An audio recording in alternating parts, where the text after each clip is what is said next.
Right, here we go on Mumbo Jumbo. It's a 2009 S&S El Loco roller coaster by S&S Worldwide, and it's got a nice little drop on it. It used to be the UK's steepest, of course. That's now been taken by, well, steepest, but it's, yeah, been taken by another roller coaster in the world. Anyway, let's go for a ride.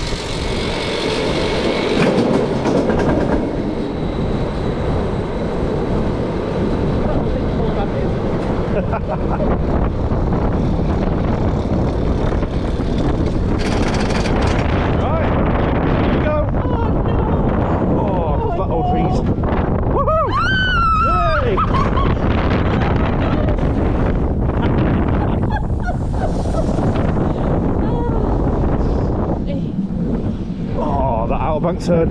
It's like a mini Hyperion. Woo!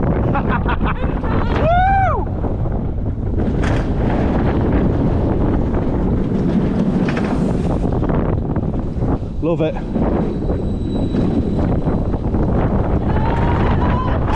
Not like this bit though. Oh!